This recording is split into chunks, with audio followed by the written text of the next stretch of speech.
Hi, I'm Michelle Forbes and I'm a single mother from Leeds, England, and I'm currently here on holiday in Lira.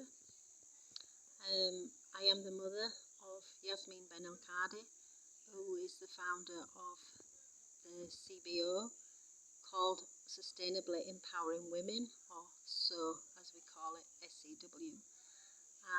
We now have a community centre that is open here in Lira off Oyam Road that was previously called WEO10 for those that don't know it. So that is the reason that I'm here. Previously, last year, we had a plan, me and my daughter, to buy the community centre and that I would come and live out here and do my mindset coaching from here. However, after quite a few months, it became apparent that my health wasn't as good. So after a diagnosis of motor neuron disease, I've decided that I will not be living out here at the moment, but I obviously wanted to come out as soon as possible to see the project with my own eyes. However, I have been kept up to date very well through my daughter who's been here for the last 3 years. And I'm very proud of her work, and I wanted to see it for myself.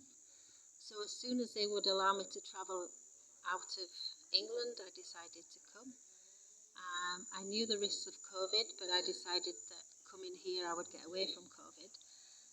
It has been an amazing experience. I love the country, I love the people, and I totally understand my daughter's passion for single mothers.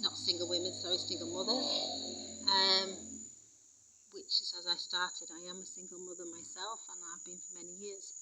So therefore my daughter's passion is to empower single mothers, and she is doing a brilliant job. Not just single mothers, but their children and the whole community. So yeah, I'm delighted that I've been. I'm amazed with what I'm seeing. I'm so glad that we are changing lives here in the community.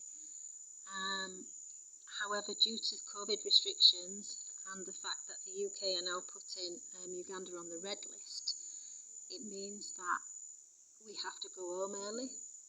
So I need to get home before Wednesday, otherwise I'll be put into a hotel, which will be at my own cost of quite a few £1,000s. So I do need to leave early. However, due to restrictions here, it has made it a bit more difficult than what I expected.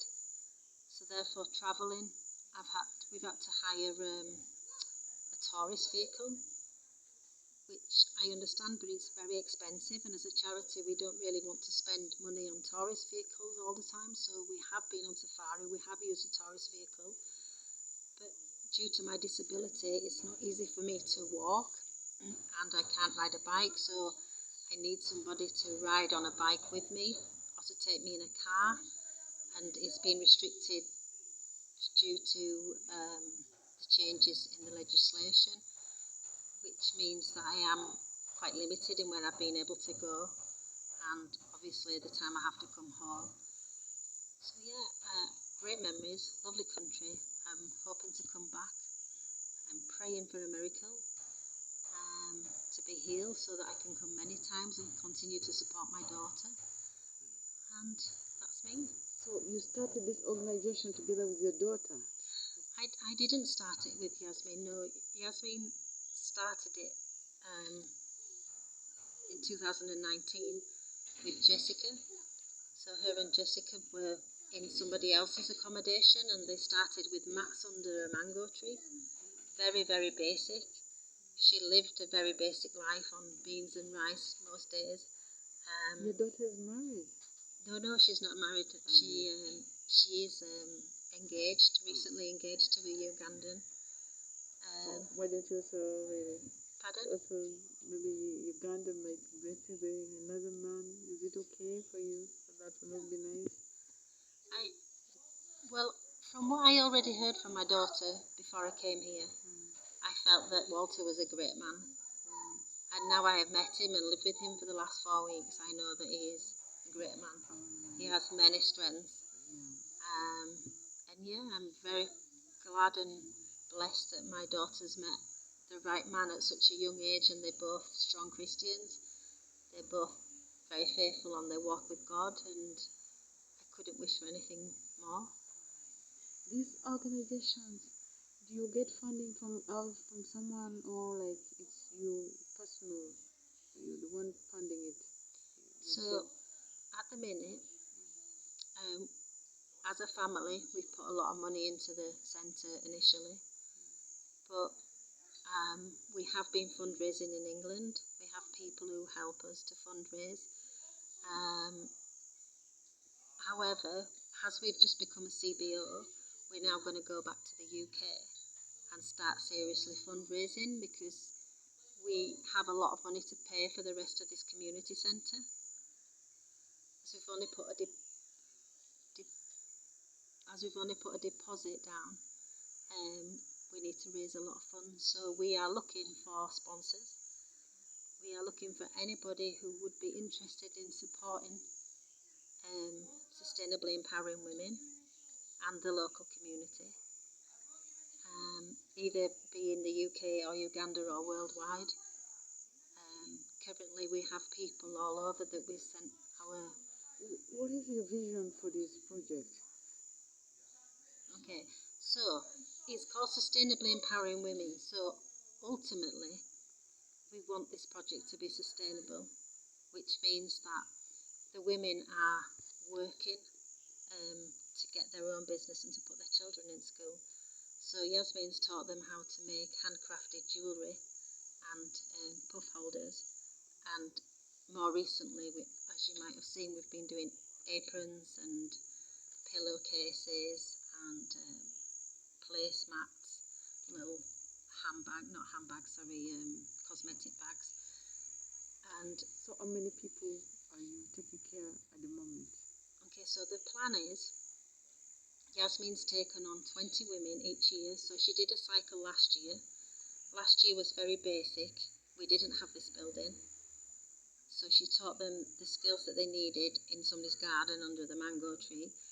And she filled her case with everything that they'd made, which she left all her clothes and filled the suitcase full of earrings and scrunchies, and took them back to England. And our plan was to sell them at markets and any outlets we could, to raise the capital for the women to start their own business, and also for the school fees. She did an amazing job from my grandma's bedroom.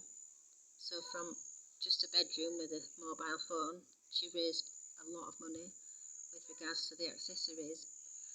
However, because of COVID, we haven't been able to go out and about in the markets and sell as much as we'd have liked to have done.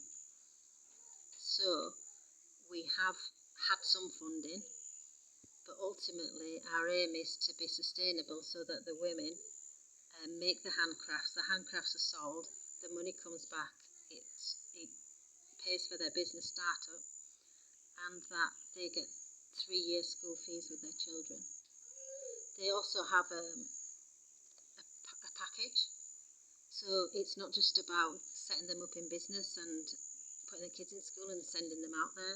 It's about a whole holistic package, so looking at their specific needs. So some of them they don't speak English, or some have HIV, or some have malaria, or there's been abuse, or there's a lot of different things within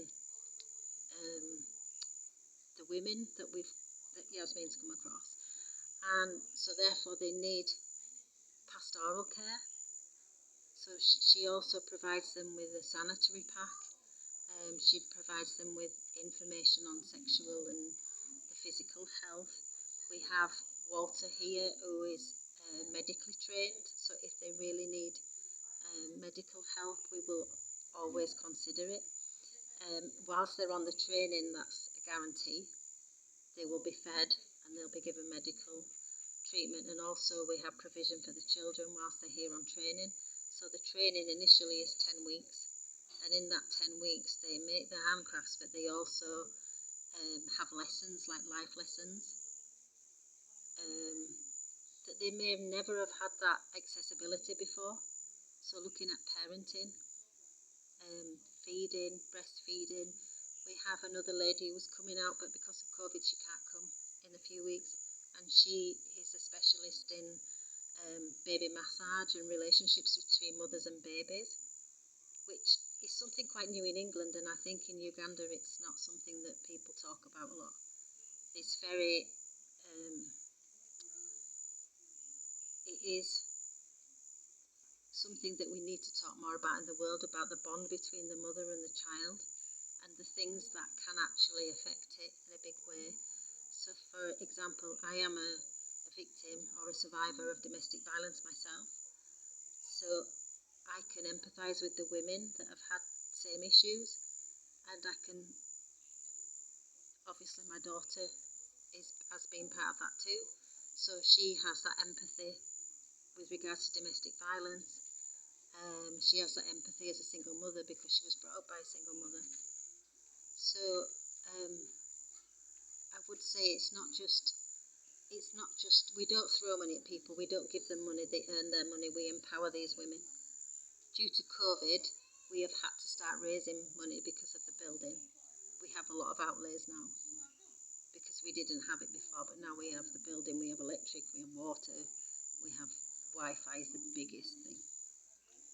But the story behind this centre is that my daughter used to come here to use the internet when she was on VSO. So she came as a volunteer for VSO originally, and she used to use this place for Wi-Fi. And when we were looking for a building to live in for last year, she saw this had come up for rent, and she said, "Mum, I just know that I have to have this building, we have to get it because too many people rely on it, they need the internet, it's the community centre, and I just feel God's telling me, just don't rent it but buy it."